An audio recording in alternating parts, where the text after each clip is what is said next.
चंदन Surf लपेटिया, चंदन काह कराए, रोम रोम विष भीनिया, अमृत कहाँ समाए। चंदन सर्फ लपेटिया, चंदन में सर्फ लपटा हो, चंदन सर्फ लपेटिया, अमृत कहाँ समाए। चंदन सर्फ लपेटिया, चंदन काह कराए। चंदन में सर्फ लिपटा हो तो चंदन क्या कर सकता है। चंदन में कहते हैं शीतलता होती है, सुगंधी होती है, लेकिन सर्फ लिपटा हो तो उसे कुछ मिल सकता है। वो तो वैसे कहते हैं रोम रोम विष नहीं, रोम रोम में उसका विष बिना हुआ है। वैसे सर्प के रोम रोम में विष नहीं होता है, केवल मुख में होता है, उसके दांत में होता है, और वो भी नीचे की दांत में थैली होती है। तब जैसे कि काटने के बाद सांप तुरंत उलट देता है तो विष फिर जिस काटता है जिसको तो उसके अंदर चला जाता है। तो मान लीजिए सर्फ है और वो लिपटा है तो उसके अंदर शीतलता कहाँ आ सकती, सुगंध कहाँ आ सकती। रोम रोम विष भीनिया, अमृत कहाँ समाए। फिर अमृत कहाँ समाएगा भाई। ये चंदन चेतन जीव है, चेतन मनुष्य है, और अहंकार रूपी सर्प इसे लिपटा हुआ है। अहंकार रूपी सर्प भयंकर सर्प है, खतरनाक सर्प है,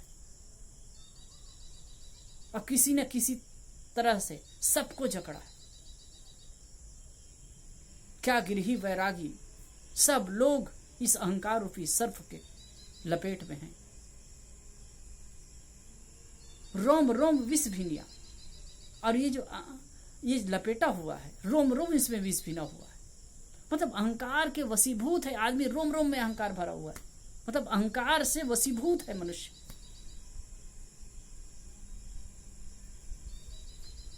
तो अमृत कहां समाए, तो सदगुरु के अमृत उपदेश कहां समा सकता है। धन का अहंकार है, जन का अहंकार है, परिवार का अहंकार है, विद्या का अहंकार है, शरीर का अहंकार है, मान प्रसिद्धि का अहंकार है, बड़प्पन का अहंकार है। तो फिर सदगुरु का अमृत उपदेश कहां समा सकता है।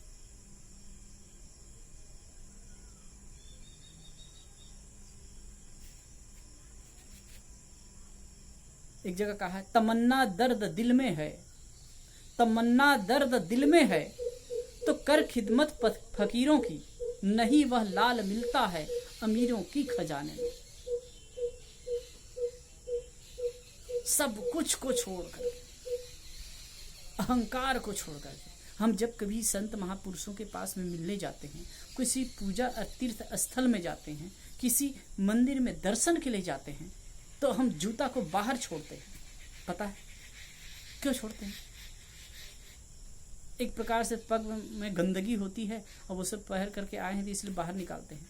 वैसे जूता अहंकार का प्रतीक है,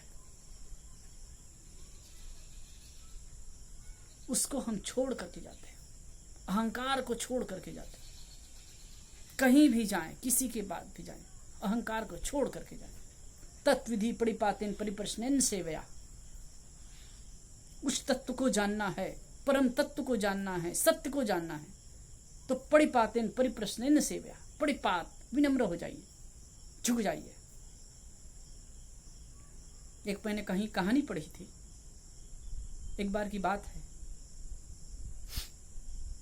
एक संत एक छोटे से पहाड़ में रहते थे, कुटिया बनाए थे, वहीं रहते थे, भजन कीर्तन करते थे, लोग मिलने जुलने आते थे। एक बार एक बाबू, शहरी बाबू, उत्सुकता हुई, मिलने के लिए चला, और जैसे मिलने के लिए चला तो फिर वो जाते जाते थक गया, बड़ा परेशान हो गया, मन में कोस भी रहा था, ये साधु साधुड़ा लोगों को कहाँ ऐसे रहता है, लगता है ऐसी ऐसी जगह में जा कर के रहते हैं जहाँ ना तो ठीक से चलने की व्यवस्था होती है, कुछ नहीं होता है, गाड़ी मोटर भी नहीं जा सकती है, ऐसे जगह जा कर के रहते हैं, क्या ये लोग करते हैं। एकदम खींच गया। और आप जानते हैं, हम कोई भी काम करते हैं जहाँ मन हमारा उब जाता है, मन परेशान हो जाता है, तो चाहे सरल काम भी क्यों ना हो, वो हमारे लिए दुखदायी हो जाता है। और मन स्वीकार कर लेता है, मन सहज हो जाता है, तो कठिन से कठिन काम भी एक मौज के साथ और सहजता से हो जाता है। देख, किसान धूप में, गर्मी में खुजलाता है, चिलबिलाता है, धान कटिंग कर रहा है, भूख प्यास की स्थिति में भी वो धान कटिंग करता है, काटता है उसको। शरीर में कष्ट तो है, लेकिन मन में प्रसन्नता है, इसलिए वो दिन भर करता है।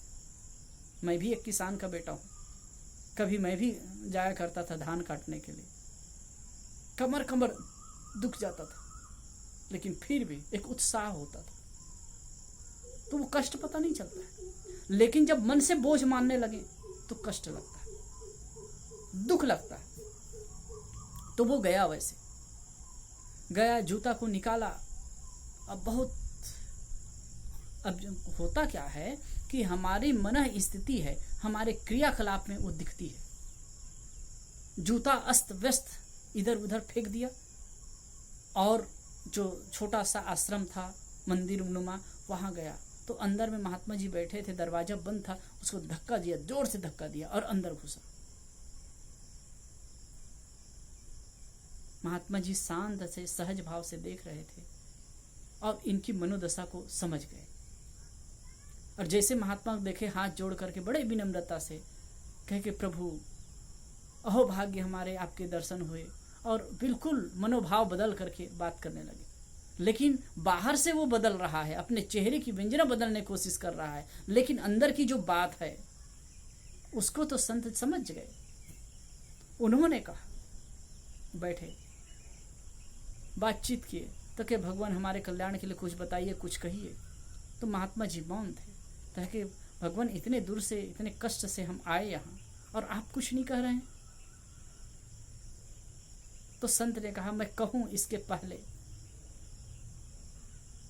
जाइए, अपने जूता से क्षमा मांग के आइए, और ये फाटक से क्षमा मांगिए। कहे इतना ये दूर से चल करके आए, जूता आपको कंकड़ कांटों से बचा करके लाया, तो उस पे गुस्सा क्यों निकाल रहे थे? अस्त व्यस्त आप जूता को फेंक दिए और फाटक को जोर से धक्का दिए।